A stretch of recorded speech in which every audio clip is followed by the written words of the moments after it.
The 23rd of December 1944. Bastogne. The fog was so thick you couldn't see a man at 30 yards. But one farm boy didn't need eyes. He listened to German boots crush frozen ground, smelled their cigarettes in the mist, then erased a patrol in 12 seconds with an M1 Garand. They mocked him as Farm Boy. 13 days later, he'd stacked 119 confirmed kills, and the men who laughed were whispering his name like a curse. Dawn, on December 23rd, came without light. The fog was so dense it swallowed sound, flattened depth, and erased distance. Men spoke in whispers not because they feared being heard, but because the world felt too close, like anything loud might tear it open. Visibility dropped below 30 yards. Rifles were held tight, fingers numb, eyes useless. Samuel Bridger lay prone in a shallow scrape he'd carved into frozen earth hours earlier. He hadn't slept. He hadn't moved. His M1 Garand was wrapped in strips of burlap torn from a sandbag to kill any trace of shine. The iron sights were meaningless in this weather. Bridger ignored them. He listened. At first, it was nothing, just wind dragging across branches. Then a rhythm that didn't belong, not random, measured, the soft, deliberate crunch of frozen ground being compressed by weight, trying not to make noise. A pause, then another step. Metal brushed metal, someone easing a bolt forward too carefully. German patrol. Bridger counted without thinking. Spacing, cadence, 8, maybe 10 men, moving parallel to the American line, probing for a weak point. He adjusted his body by inches, movements so slow they didn't disturb the frost beneath him. His breathing slowed until it matched the forest. At 0543, shapes emerged from the fog. Not clear figures, just darker smudges moving where nothing should be moving. The lead soldier stepped forward, cautious, unaware that he had already been hunted. Bridger fired. The first shot hit center mass. The body dropped before the sound finished echoing. Bridger was already shifting, already tracking the second shape by motion and spacing rather than sight. Another shot, then another. The Garand's semi-automatic rhythm cut through the fog, controlled, efficient, relentless. 12 seconds. 7 shots. 6 men fell before the rest understood what was happening. The survivors didn't charge. They didn't return fire. They broke and ran, panicked by bullets coming from a place that didn't exist. One more dropped as they fled, the 8th round, snapping out of the rifle before the clip ejected with its metallic ping. Silence returned to the fog. Bridger didn't move. He didn't celebrate. He didn't even check the bodies. He reloaded, shifted his weight, and waited, because hunters know the first shot is never the end. Behind him, American soldiers stared into the mist, trying to understand what they had just witnessed. 7 kills in 12 seconds. No machine gun, no optics, no visibility. Word spread quietly down the line. The joke stopped completely that morning. The nickname Farm Boy was never spoken again, not as mockery, not even as humor. From that moment on, when the fog rolled in and men felt blind, they began to look toward the silent figure in the snow. Because somewhere in the white nothingness of Bastogne, there was now a man who could see without eyes. After December 23rd, Samuel Bridger was no longer treated like a replacement. He was treated like a resource. The German attacks didn't stop. They intensified. Fog and snow continued to strangle visibility, turning every tree line into a potential breach point. Units all around Bastogne were being probed, tested, searched for weakness. And in Company C's sector, a pattern began to form. If Bridger said the Germans were coming, they came. If he said they were close, they were already too close. By December 24th, the company commander made a quiet decision. Bridger wasn't just going to warn anymore, he was going to hunt. Permission was given for solo reconnaissance beyond the wire. No radio chatter, no escort, just a single rifleman slipping into no man's land between American foxholes and German lines. In weather that erased men whole, it was the kind of mission doctrine warned against. But doctrine had never been written for someone like Bridger. He moved the way he always had, slow, deliberate, invisible. He stepped only when wind stirred branches or distant artillery masked sound. He froze for minutes at a time when the forest went still. His breathing was shallow, controlled, more like an animal than a soldier. Snow and frost betrayed nothing beneath his feet. Where trained infantry crept, Bridger flowed, from shallow folds in the ground, from behind fallen timber, from shadows inside abandoned farm structures. He observed German activity forming in the mist, assembly areas, mortar positions, command posts marked by too many voices in one place. He memorized patterns, then slid back to American lines and whispered what he'd found. Artillery followed, and when targets presented themselves, German runners crossing open gaps, officers stepping out to orient themselves, soldiers smoking where they believed they were unseen, Bridger fired. One shot, one body. No follow-up. No signature. German units began reporting something they couldn't explain. Men were dying without warning. Not in firefights, not in attacks, just gone. Patrols returned short-handed. Recon teams hesitated before moving. Officers complained that soldiers were refusing point duty in fog. A captured diary from a German infantryman would later describe it plainly. An American hunter operates alone in our sector. He appears and disappears. We never see him. We only find the dead. By Christmas Eve night, Bridger's confirmed kill count had climbed sharply. But numbers no longer told the real story. German patrols slowed. Attacks lost coordination. Entire stretches of terrain were avoided, not because they were heavily defended, but because something invisible lived there. The farm boy had become a ghost. And the fog, once a curse, had turned into his greatest weapon. Christmas Day, December 25th, 1944, arrived with no peace. The fog thinned just enough to reveal shapes again, and that made the fighting worse. German commanders, knowing American relief forces were close, ordered maximum pressure. They needed Bastogne cracked open before the siege could be broken. Infantry moved forward, supported by armor, pushing hard against exhausted American lines. In Bridger's sector, the attack came through a shallow approach overlooked by a ruined farmhouse. Bridger was already there. Positioned on the upper floor, firing through a shattered wall, he watched German infantry attempt to follow their tanks forward. The moment they exposed themselves, he fired. Not fast, not wild, methodical.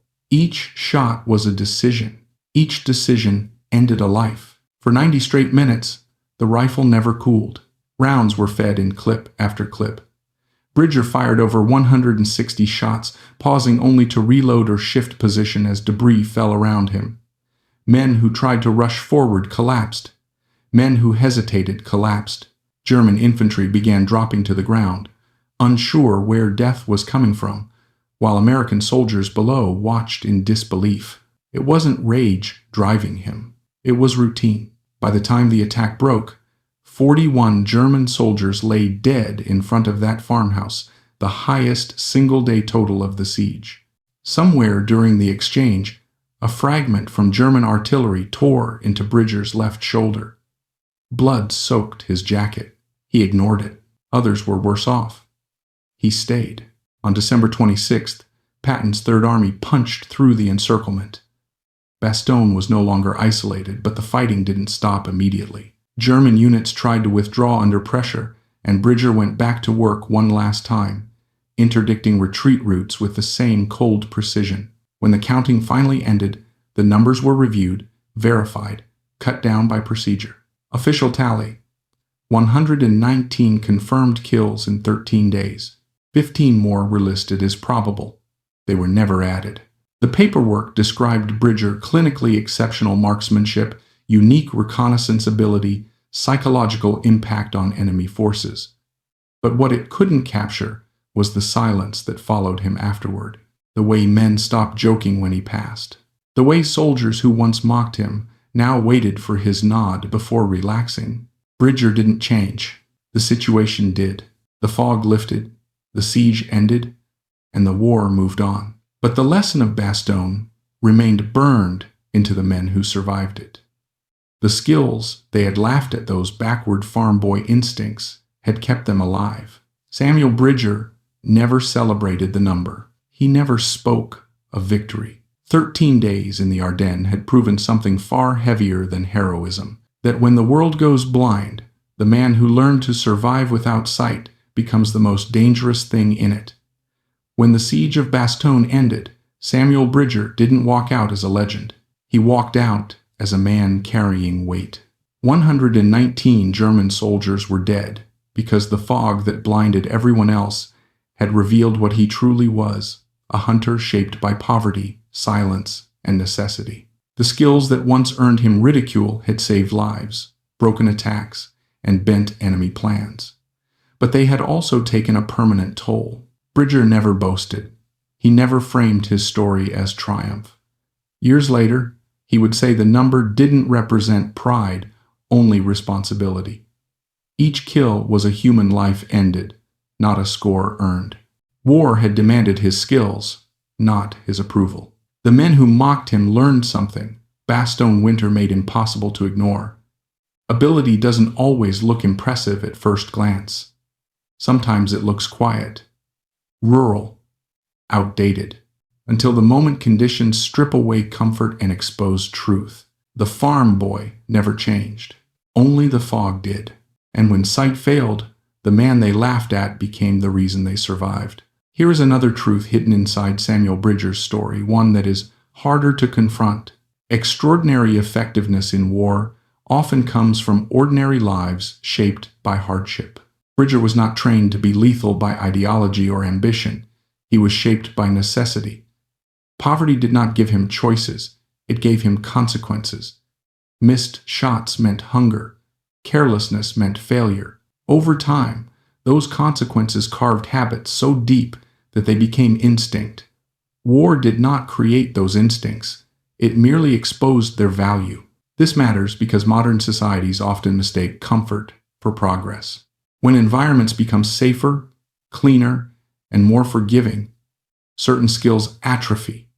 Awareness dulls. Patience shortens. The ability to operate under uncertainty weakens. Bridger's effectiveness was not proof that rural life was superior, it was proof that hardship creates capabilities comfort does not require. That leads to another uncomfortable lesson. Necessity is often the greatest teacher. Bridger did not learn discipline from doctrine. He learned it from hunger. He did not learn patience from lectures. He learned it from long mornings in fog where moving too early meant failure. These lessons were not moral, they were practical. War simply gave them a new application.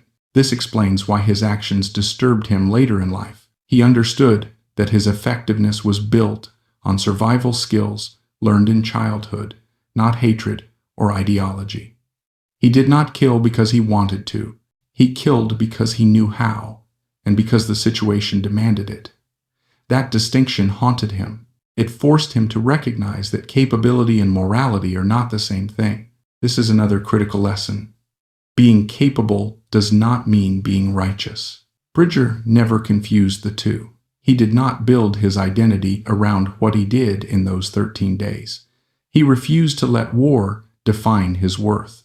Instead, he carried its weight quietly, returning to a life that mirrored his origins, working with land, animals, and preservation rather than destruction. That choice reveals something rare. Many who experience extreme competence in violence struggle afterward because nothing in civilian life seems meaningful by comparison.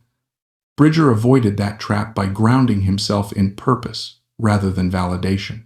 He chose work that aligned with restraint, stewardship, and responsibility. Another lesson emerges here. True strength often seeks silence, not applause. Bridger did not tell his story until others came looking for it decades later. His medals stayed in drawers. His rifle became an artifact, not a symbol. This was not false humility. It was understanding. He knew that remembering too loudly risked forgetting the cost. This stands in contrast to how modern culture often treats war stories, simplifying them into inspiration or spectacle.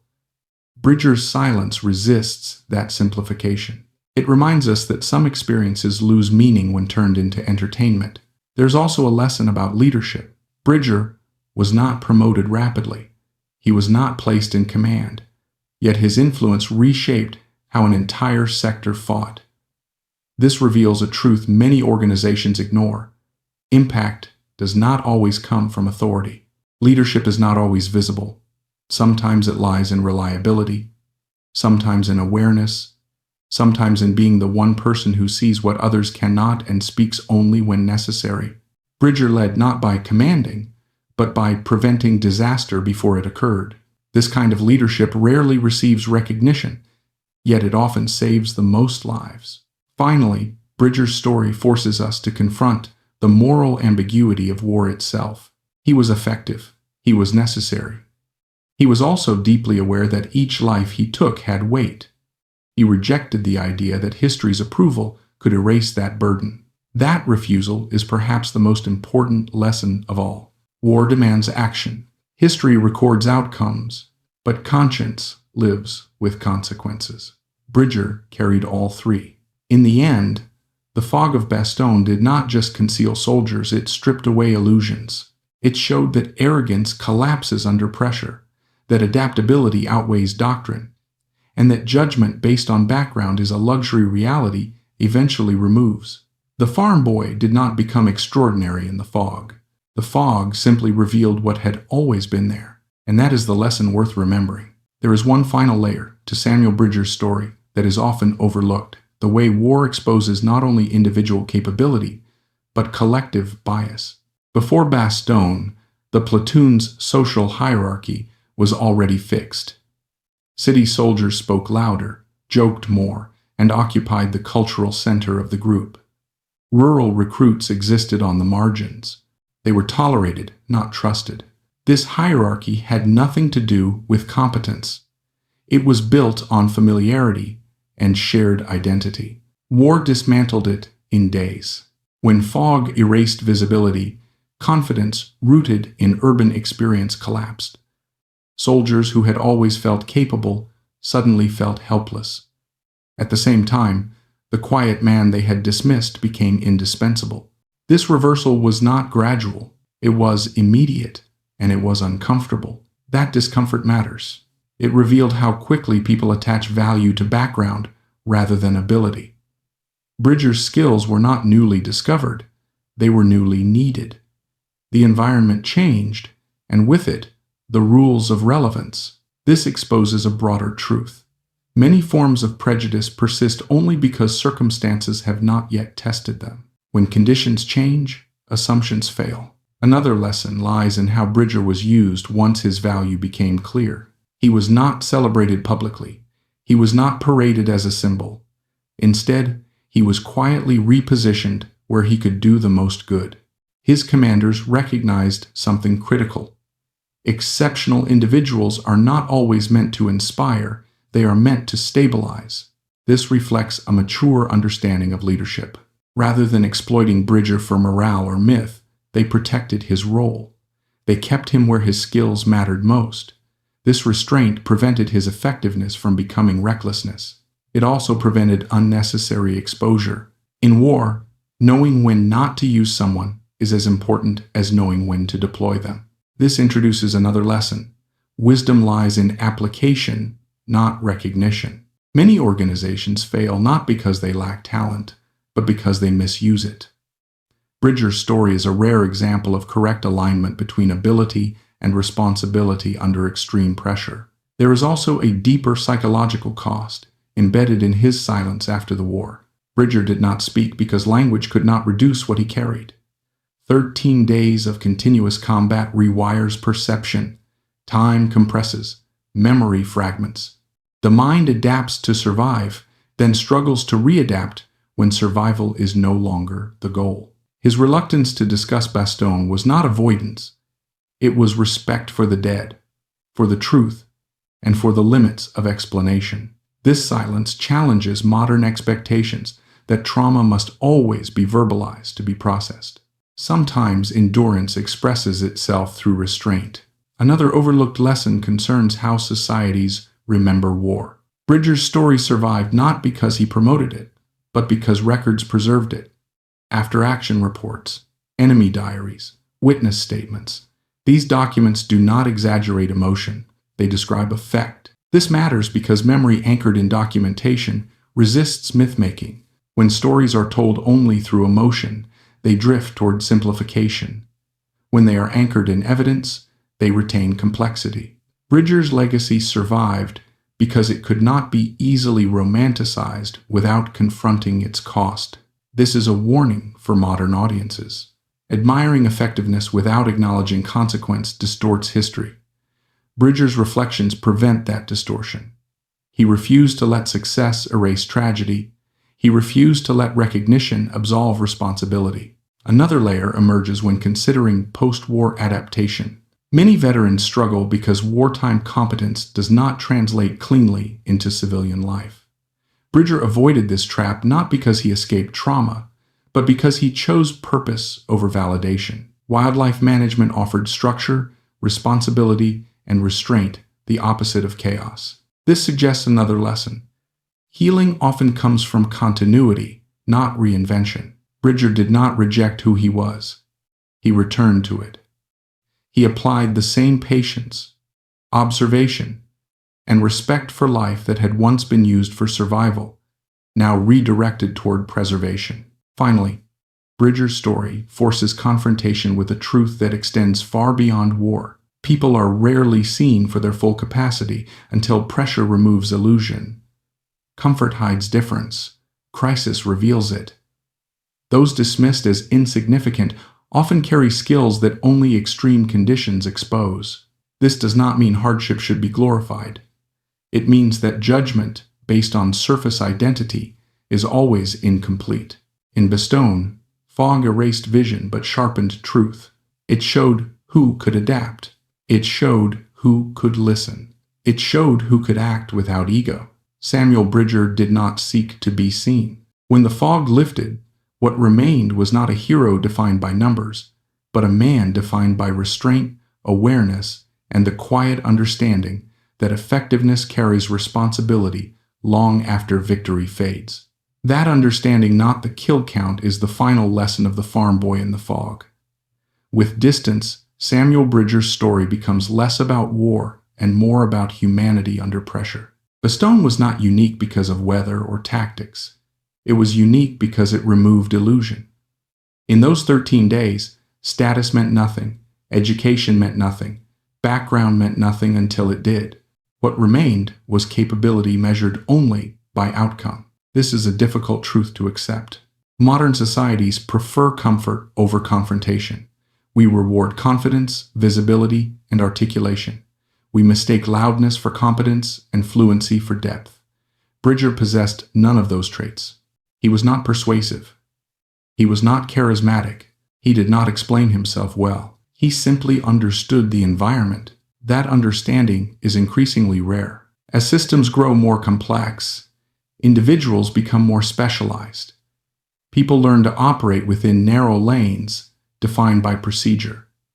When those procedures fail, many freeze. Bridger did not freeze because his skills were not dependent on systems. They were dependent on awareness. This leads to another lesson. Resilience comes from fundamentals, not sophistication. The most robust skills are those that function when tools are stripped away. Sound, scent, patience, discipline. These are ancient abilities, refined long before technology promised control over uncertainty. Bastogne punished reliance on tools and rewarded mastery of fundamentals. That lesson extends far beyond war. Organizations collapse not when resources disappear, but when adaptability does. Individuals fail not when plans change, but when identity is tied too tightly to a single way of operating. Bridger survived because his identity was not tied to doctrine. It was tied to function. There is also a lesson about recognition. Bridger's story survived because it was inconvenient. It did not fit heroic narratives. It did not celebrate victory without cost. It refused simplicity. Stories like his are often forgotten because they resist inspiration. They force reflection instead. This is why such stories matter. They remind us that history is not a sequence of triumphs, but a record of adaptation under constraint.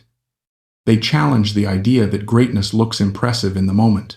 Often, it looks like silence, patience, and endurance. Another truth emerges when considering how Bridger measured himself. He never measured his worth by comparison. He did not ask whether he was better than others. He asked whether he was effective when needed. This internal metric insulated him from both mockery and praise. That is rare. Most people define themselves by external validation. Bridger defined himself by responsibility. When the responsibility ended, he did not cling to the identity it created. He let it go. This ability to release identity may be the hardest lesson of all. Many veterans struggle because war gives them a clear role that peace does not replace. Bridger avoided that trap because he never let the role consume him. He understood that what he did was temporary, even if the consequences were permanent. That distinction preserved him. There is also a lesson here about justice. Bridger's effectiveness was rewarded with decoration, but the reward never equaled the cost. No medal could. This exposes a fundamental limitation of institutional recognition. It can acknowledge action, but it cannot absorb consequence. Understanding this prevents resentment. Bridger did not expect fairness from history. He accepted imbalance. He accepted that some acts matter more than they are remembered, and others are remembered more than they matter. This acceptance is not resignation, it is clarity. Finally, the fog of Bastogne leaves us with a question rather than an answer. How many people are misunderstood because their skills do not fit current conditions? How many are dismissed because their strengths are quiet, situational, or unfashionable? How many will only be recognized when failure makes recognition unavoidable? Bridger's story suggests an uncomfortable response. Most. The fog does not create capability. It reveals it. And when it does, it is usually too late to pretend we did not need it. Samuel Bridger did not ask to be understood. He did not ask to be admired. He asked only to do what was necessary. That is why his story endures. Not as a legend of violence, but as a lesson in humility about how easily people are misjudged, how fragile certainty truly is, and how quiet competence often carries the heaviest burden of all. To survive the aftermath of war. Many soldiers struggle not because they fought, but because they cannot leave behind the identity forged in combat. Heha never fully entered that identity. He did what was necessary, then let it end. This is a powerful lesson about boundaries. Knowing when to act is important. Knowing when to stop is equally vital. The story also challenges the idea that innovation always comes from complexity. Heha's most effective techniques, packing snow, freezing, firing positions, holding snow in his mouth, were brutally simple. They emerged not from laboratories, but from observation. He noticed patterns and solved problems with available materials. Innovation, in this sense, is not invention, it is adaptation. Complex systems often fail because they require ideal conditions to function. Simple systems endure because they tolerate error. Heha's methods did not rely on precision manufacturing or fragile components. They relied on physics, biology, and environment, things that do not change under stress. This principle applies far beyond warfare. The most resilient solutions are often the least elegant on paper. Another lesson emerges from the Red Army's failure to adapt quickly. Despite mounting evidence, doctrine lagged behind reality. Leadership clung to established beliefs, even as losses mounted. This is not unique to the Soviet Union. Organizations rarely abandon doctrine willingly. They wait until failure forces change. By then, damage is already done. Heha succeeded not because the Red Army was incompetent, but because it was rigid. Rigidity is deadly in dynamic environments. Flexibility is not optional, it is survival. Those who adapt early suffer less than those who adapt late. This is true in war, markets, and personal life. The cost of adaptation increases over time. Perhaps the most enduring lesson from Heha's story is this. Mastery of environment outweighs mastery of tools. He did not dominate because he was stronger or faster. He dominated because he belonged. The forest was not hostile to him. It was familiar. Belonging creates advantage. Outsiders must learn rules under pressure. Insiders act instinctively. This raises a deeper point about preparation. True preparation is not reactive. It is immersive. Heha did not study Finland during the war. He lived it long before. When crisis arrived, he did not scramble to learn. He executed what he already knew. This is why preparation must occur before it seems necessary. Skills built during calm moments determine outcomes during chaos. Finally, Heha's life after war reminds us that survival is not the same as victory. He lived, but he carried scars. He found peace not through recognition, but through withdrawal. He returned to animals, forests, and routines, things that asked nothing from him. In doing so, he demonstrated another form of strength, the ability to step away from violence without needing validation. The Red Army dismissed his rifle as useless because it did not fit their image of modern war. History proved that image incomplete. War, like life, does not reward assumptions. It rewards understanding. It rewards patience.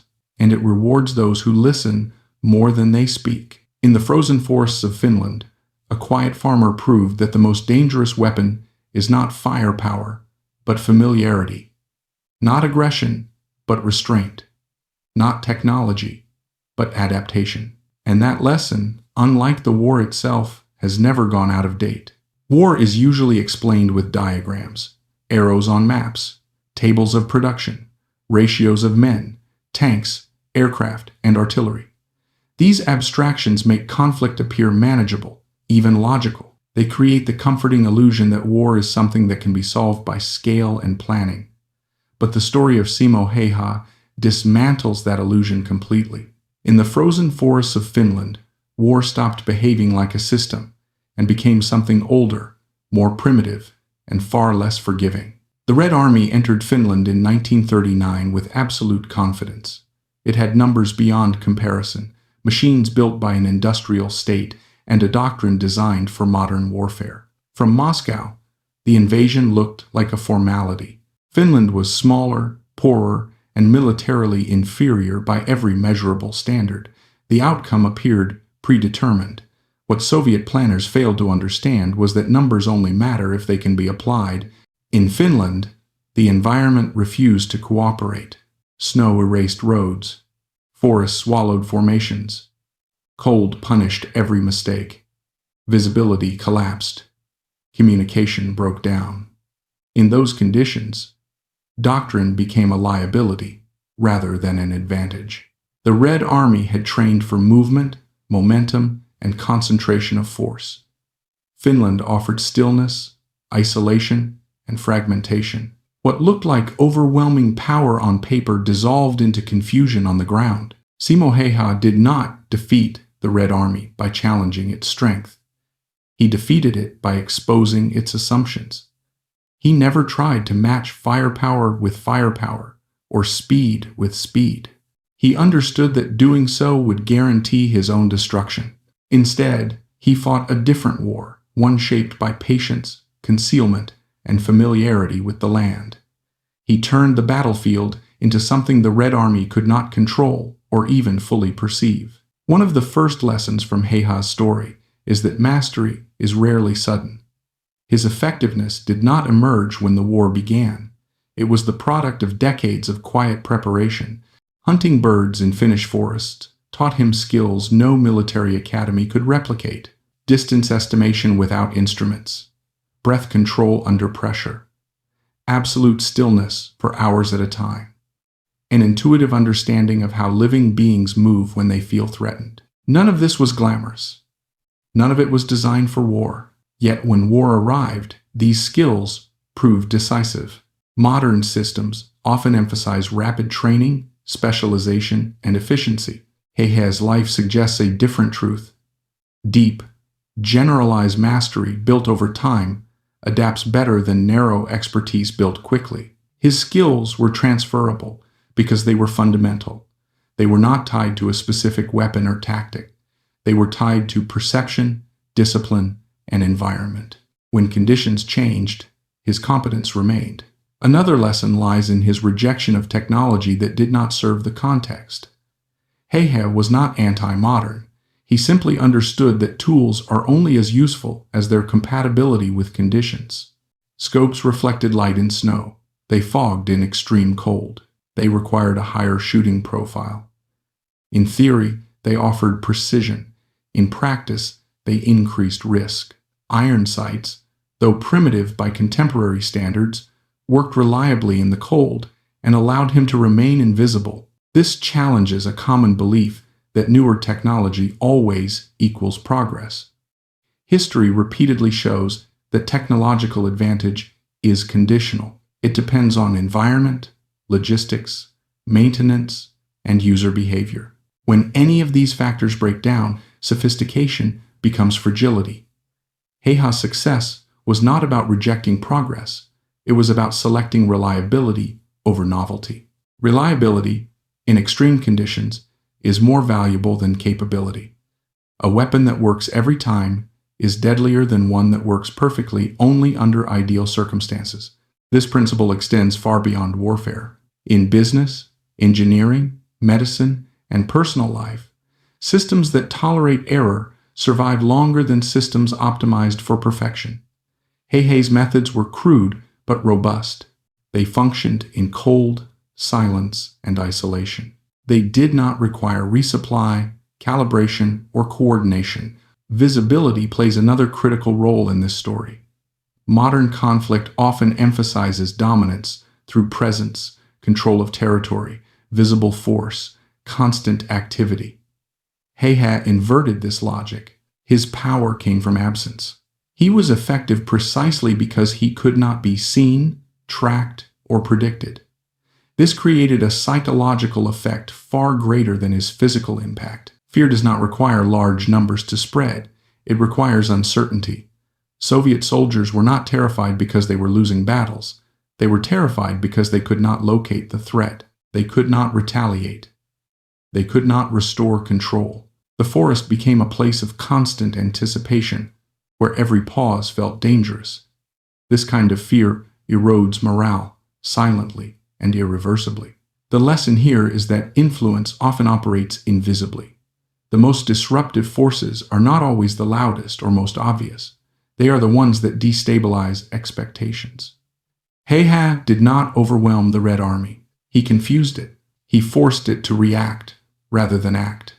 Once reaction replaces intention, control is lost. Patience is often misunderstood as passivity.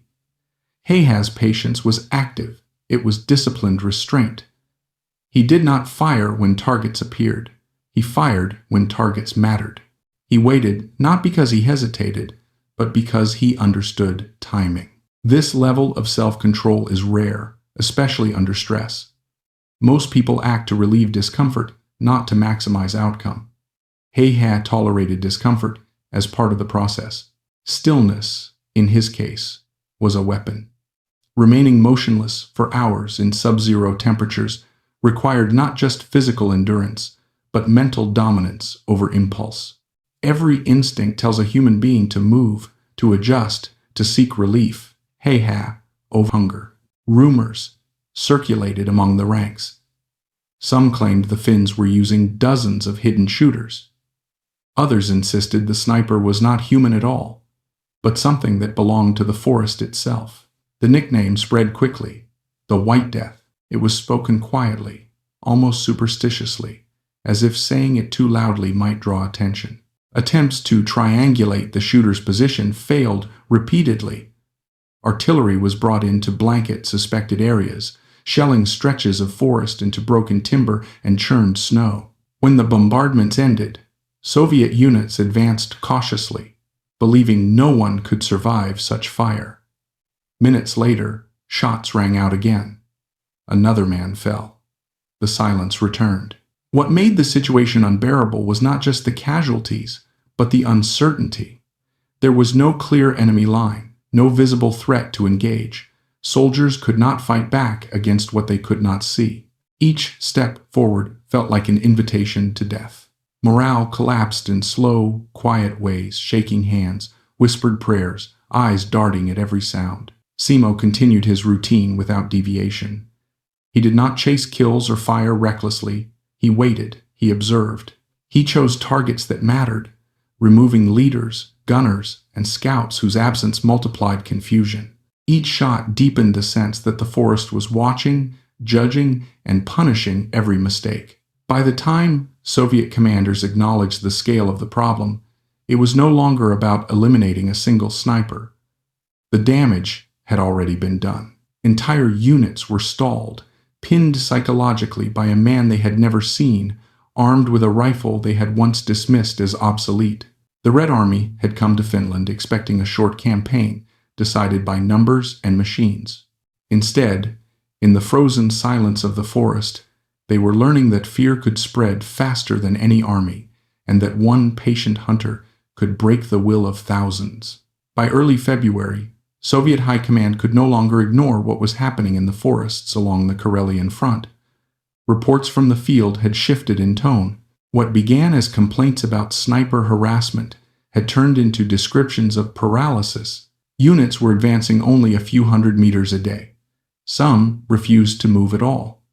The problem was no longer tactical, it was psychological. Orders were issued to end it by any means necessary. If the sniper could not be found, the land itself would be destroyed. Artillery units were repositioned, and grid coordinates were marked across entire sections of forest. The plan was simple and brutal: saturate the area with shells until nothing living could remain. Trees would be shattered, snow churned into mud and ice, and any hidden positions erased through sheer force. Before these bombardments, Soviet units made one last attempt to flush the sniper out. Large patrols advanced deliberately, firing into likely hiding spots, cutting branches, and detonating grenades to provoke a response. The forest answered only with silence. Men grew jumpy, fingers tightened on triggers. Every sound felt amplified, every pause unbearable. Then the shots returned. Men fell in quick succession, struck with the same precision as before. The firing never lingered. It appeared from one direction, vanished, then reappeared from another. The illusion of a lone sniper was replaced by the belief that they were surrounded. Panic spread unevenly but persistently, eroding discipline. Soldiers fired wildly into the trees, wasting ammunition and revealing positions that only made them easier targets. Simoheha remained methodical. He did not increase his pace. He did not grow careless. Each engagement ended with relocation, each position carefully abandoned before the enemy could respond. He understood that survival depended not on aggression, but on restraint. The forest offered endless places to hide, but only if one respected its rhythms. On March 6, 1940, the 99th day of his campaign, the war finally reached him. Amid the confusion of an advancing Soviet unit, a soldier fired blindly in panic, using explosive ammunition. The bullet struck Simo in the face and detonated on impact. The force shattered his jaw and tore away flesh and bone. He collapsed instantly into the snow. When Finnish soldiers reached the area, they found devastation. Simo was barely recognizable. His injuries appeared fatal. In the chaos of battle and the bitter cold, his body was placed among the dead. Word spread quickly. The White Death was gone. Relief swept through Soviet ranks. The ghost had finally been killed. But the cold that had tormented so many men now worked in Simo's favor. His body temperature dropped rapidly, slowing his metabolism and preserving what little life remained. He did not bleed out. He did not die. He lay unconscious, frozen, indistinguishable from the fallen around him as the fighting continued and then gradually faded. Days passed. The forest grew quiet again, not from fear this time, but from exhaustion. On March 13th, 1940, the Winter War ended. A ceasefire was declared. Guns fell silent. On that same day, as the battlefield settled into uneasy calm, Simoheha opened his eyes. He had survived. The man the Red Army believed it had erased was still alive, pulled back from death by the very cold and silence he had mastered.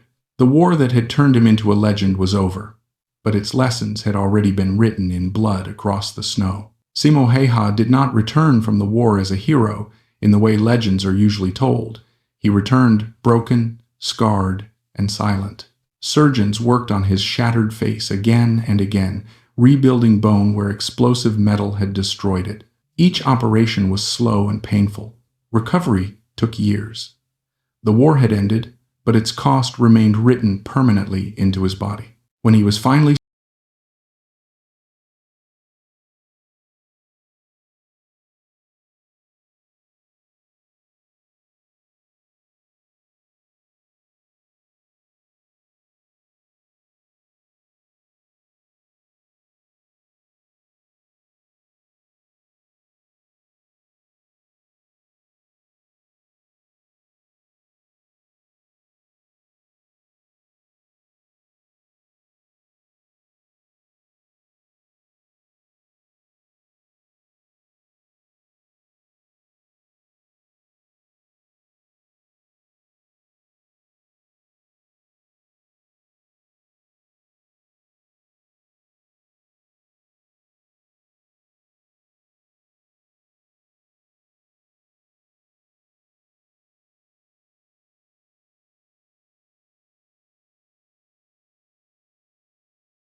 overrode those instincts. This ability to resist immediate urges in favor of long-term advantage is a defining trait of exceptional performers in any field. The psychological collapse of Soviet units reveals another lesson. Morale is fragile when agency is removed. Soviet soldiers were not lacking courage. They were deprived of meaningful action. They could not fight back effectively. They could not understand the threat. They could not adapt fast enough. Over time, fear replaced initiative. Orders became threats rather than guidance. Discipline turned coercive. Leadership cannot function when followers feel powerless. No ideology, no rhetoric, no punishment can compensate for sustained helplessness. Hei's impact extended far beyond his kill count. He undermined the Red Army's belief that it controlled the battlefield. Once that belief collapsed, numbers no longer mattered. Target selection also played a critical role in his effectiveness. Hei did not fire indiscriminately. He removed officers, machine gunners, scouts, individuals whose absence multiplied confusion. This demonstrates the principle of leverage. Maximum impact comes from understanding systems, not from brute force. Every organization has nodes that carry disproportionate influence. Identifying and neutralizing those nodes produces cascading effects. In broader terms, this is a lesson about efficiency. Effort applied without understanding wastes resources. Effort applied with precision changes outcomes. Hei did not need to kill everyone. He needed to kill the right people at the right time. This approach is applicable far beyond war. In any complex system, strategic focus outperforms sheer effort. Another striking aspect of Hei's story is his relationship with identity. Despite his achievements, he never embraced the role of hero. He did not cultivate a legend or seek recognition. He referred to his kills as sins, not victories. This language reveals a profound psychological separation between action and ego. Many individuals are destroyed not by what they do, but by how tightly they bind their identity to their actions. Hei avoided this trap. He did not define himself by violence. When the war ended, he returned to being a farmer and hunter. This allowed him to reintegrate into civilian life in a way many veterans cannot. Glorification of violence often leaves individuals trapped in the past. Hei's refusal to glorify his actions preserved his future. He accepted responsibility without celebration. This balance, acknowledgement without pride, suggests emotional maturity that modern narratives often ignore. The simplicity of his techniques offers another important lesson. Packing snow to prevent muzzle flash, freezing firing positions, holding snow in his mouth to conceal breath. These were not complex innovations. They were observations translated into solutions. Hei did not invent new tools. He adapted existing conditions. Innovation is often framed as invention. In reality, adaptation is more common and more effective. Most breakthroughs come not from creating something entirely new, but from using what already exists differently. Hei's environment provided everything he needed. He simply paid attention.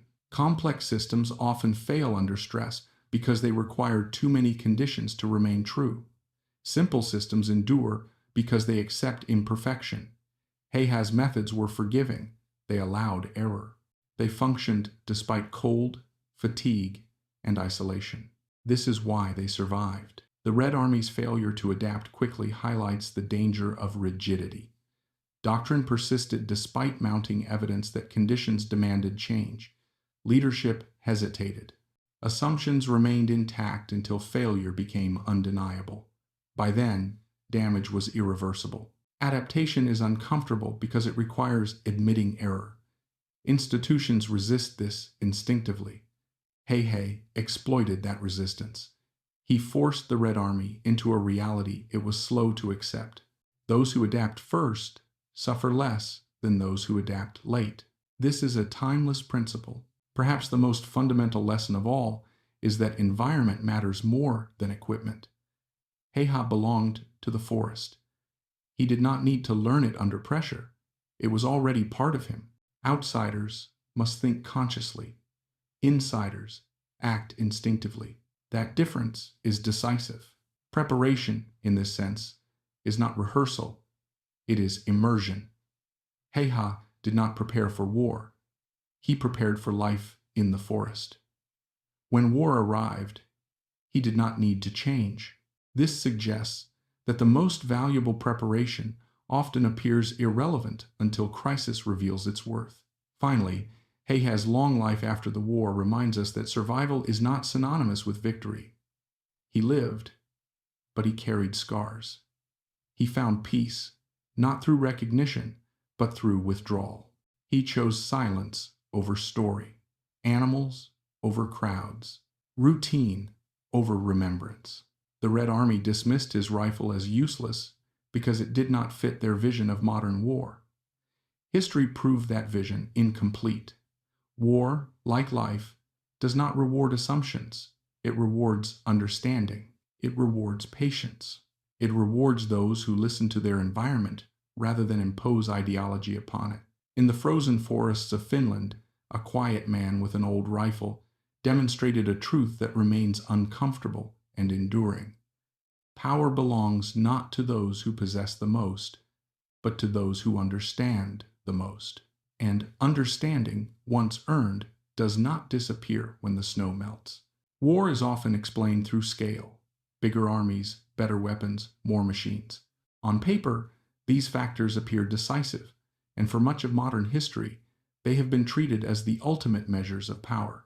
Yet the story of Simo Hehe exposes how fragile those assumptions become when war leaves the abstract world of planning and enters the physical reality of terrain, climate, and human psychology. In the frozen forests of Finland, the logic of numbers collapsed, replaced by something far older and more unforgiving. The Red Army invaded Finland believing modern warfare had already been solved. Doctrine emphasized momentum, mass, and overwhelming force. Tanks would advance, infantry would follow, and resistance would be crushed through sheer scale. But Finland was not a place that rewarded movement or visibility. Snow erased roads, forests fractured formations, and cold punished even minor mistakes. In that environment, the Red Army's advantages could not be fully applied. Power that cannot be used is not power at all. Simo Hehe did not defeat the Red Army by matching its strength. He defeated it by refusing to engage on its terms. He understood that survival depended on rejecting the enemy's expectations. While Soviet soldiers relied on technology and coordination, Hehe relied on patience and familiarity. He did not attempt to dominate the battlefield. He disappeared into it. This reveals a fundamental lesson. Control does not always come from presence. Sometimes it comes from absence. One of the most important lessons from Hehe's story is that mastery is built long before it is needed. His skills were not created by the war. They were accumulated over decades of hunting in the same forests where he later fought. Distance estimation, breath control, absolute stillness, and terrain reading were not military techniques to him. They were habits of life. When war arrived, those habits transferred naturally. This shows that preparation rooted in fundamentals adapts better than preparation designed for specific scenarios. Modern systems often prioritize speed and specialization, assuming skills can be acquired quickly when needed. Heha's story suggests the opposite. Deep competence takes time, and its value is often invisible until conditions become extreme. Under pressure, people do not rise to the level of their plans. They fall back on what they have practiced most deeply. Heha survived because his skills were ingrained, not improvised. His rejection of a telescopic scope offers another critical lesson. It was not an act of stubbornness or nostalgia. It was a practical decision based on environment. Scopes reflected light, fogged in extreme cold, and forced a higher shooting profile. Iron sights were simpler but reliable. This highlights an uncomfortable truth about technology. More advanced does not always mean more effective. Tools must serve context. When conditions change, sophistication can become vulnerability. Reliability matters more than theoretical performance.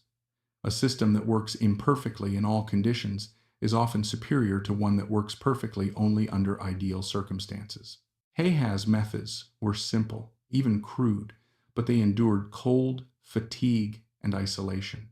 They required no maintenance beyond what the environment already provided. This principle applies far beyond warfare. In any field, resilient solutions outlast elegant ones when reality intrudes. The psychological impact of Hayhay's actions reveals another layer of the story. Soviet soldiers were not broken by large battles or massive losses. They were broken by uncertainty. They could not see the enemy. They could not predict danger. They could not fight back effectively. Fear became constant, unresolved, and exhausting. Over time, morale collapsed not from defeat, but from helplessness. Fear is amplified when agency disappears. Hayha removed the Red Army's sense of control. Each shot reinforced the idea that the forest itself was hostile and unknowable. This teaches a broader lesson about influence. The most powerful effects are often psychological, not physical. Disrupting an opponent's expectations can be more effective than confronting their strength directly. Patience was Hayhas' greatest weapon. He did not fire at every opportunity. He waited for moments that mattered. This was not hesitation, but discipline. Many people act to relieve discomfort rather than to achieve optimal outcomes.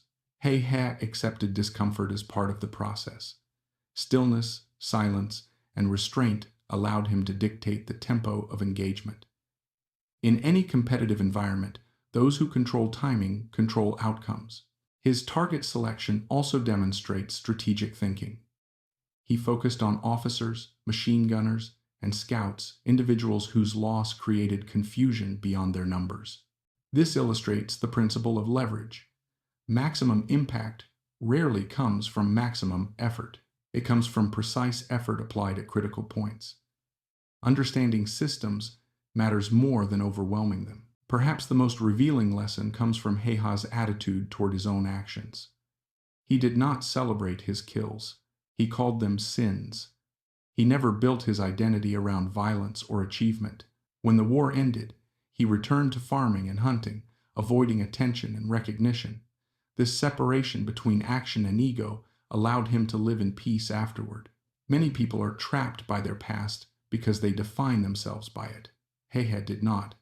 He did what he believed was necessary, then let it end. This emotional restraint is rare and instructive. Knowing when to act is important. Knowing when to stop is equally vital. Finally, Hayha's story reminds us that environment shapes outcomes more than ideology. He belonged to the forest. It was not an obstacle to him. It was an ally. Outsiders must learn under pressure. Insiders act instinctively. This difference decides conflicts long before the first shot is fired. The Red Army dismissed his rifle as useless because it did not fit their image of modern war. History proved that image incomplete. War, like life, does not reward assumptions. It rewards understanding, patience, and adaptation. And in the frozen silence of Finland, a quiet farmer proved that knowing where you stand matters more than what you carry.